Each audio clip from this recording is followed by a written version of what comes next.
Good morning, everybody. Today I am going to talk about sternocleidomastoid muscle. Sternocleidomastoid muscle.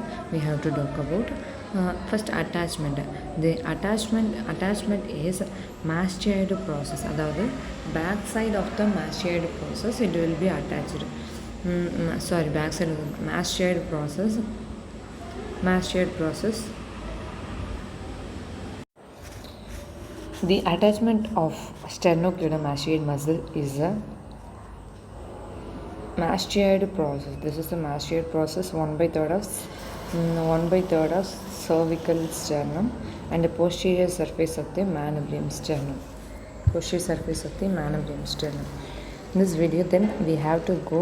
The nerve supply is a spinal accessory nerve. The spinal accessory nerve is present in middle part spinal accessory nerve are present. Action is the flexions of contraction of muscle. What is the meaning of flexion is இப்படி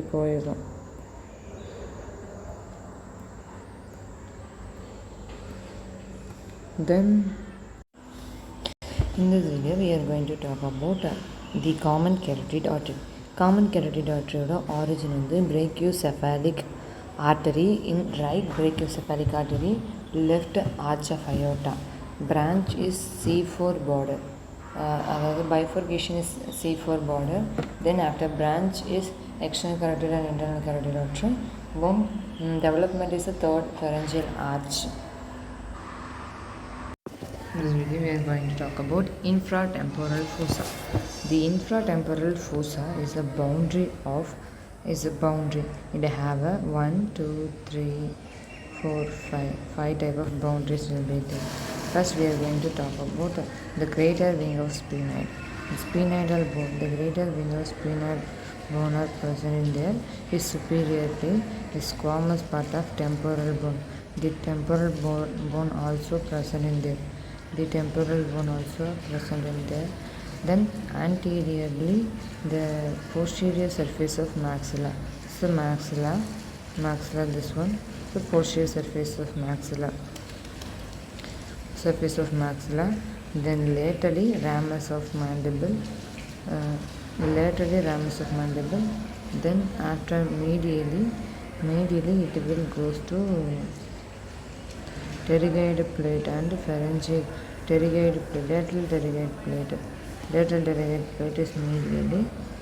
Then after inferiorly posterior border free of posterior border is free. The surface of maxilla is free.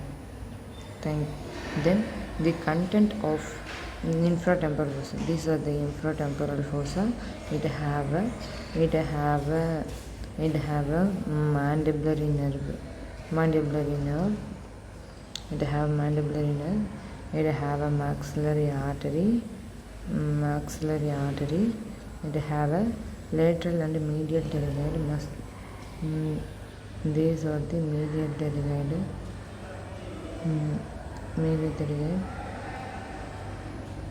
Lateral and medial pterygoid muscle.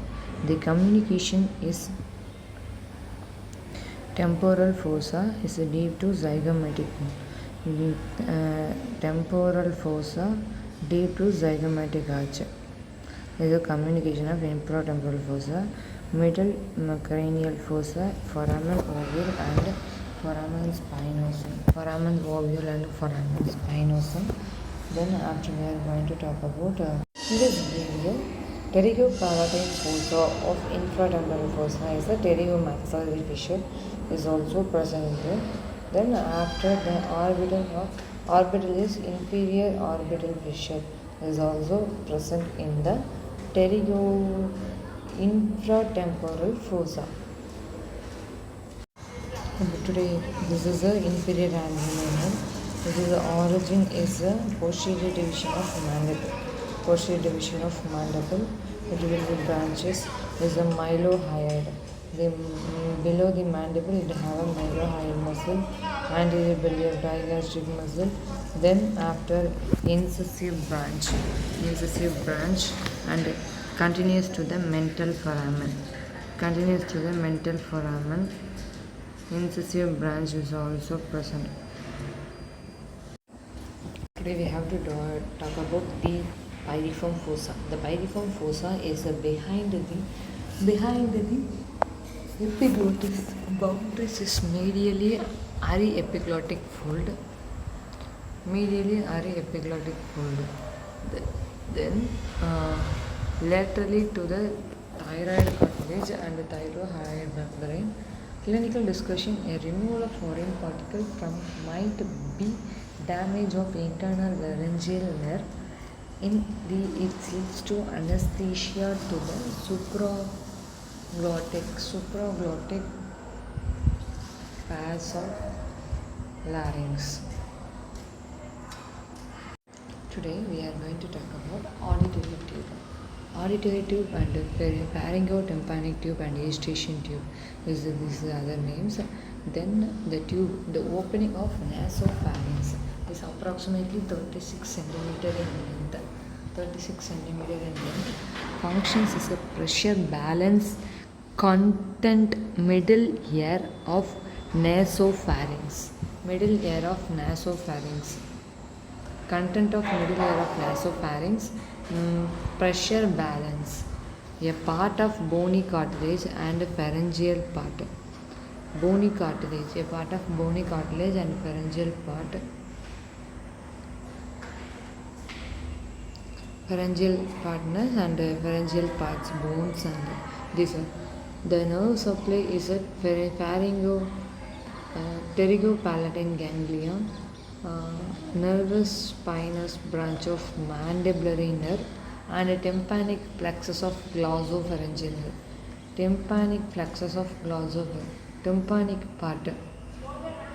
Tympanic membrane, the tympanic plexus of glossopharyngeal nerve.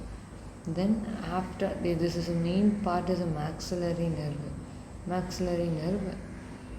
and a pterygopalatine ganglion. Pterygopalatine ganglion is also present in there. Then after we are going to talk about the glossopharyngeal nerve. Tympanic plexus. The artery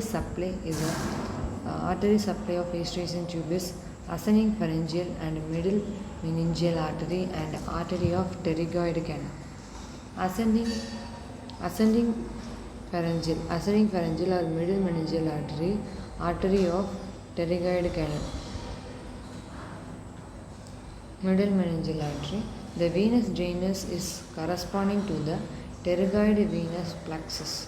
The lymphoid drainage is deep to the retropharyngeal lymph nodes.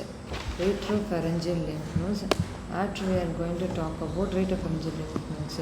The epithelium is ciliated columnar epithelium. The development is pharyngeal groove. Is also present. Pharyngeal groove. We are talking about the vagus nerve. This is a vagus nerve. This is origin is a dorsal nerve of vagus. This is a nucleus of ambiguous also. Then the relation is a internal carotid artery. The relation is the internal carotid artery and internal jugular vein inside the carotid sheath. This is the internal carotid artery.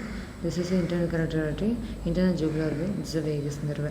These are present in the sheath. These are the relation. The branches of the neck. It will be goes to the vagus nerve. The vagus nerve goes to the pharyngeal and the carotid, superior laryngeal and right recurrent laryngeal nerve.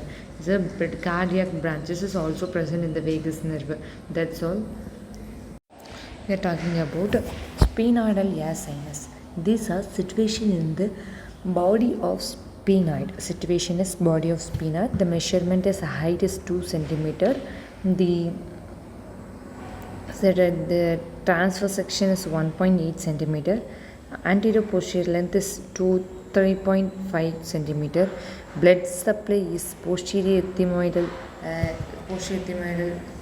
vein and sphenopalatine vein. Retropharyngeal vein. Nerve supply is posterior ethmoidal and sphenopalatine nerve. The development is after puberty.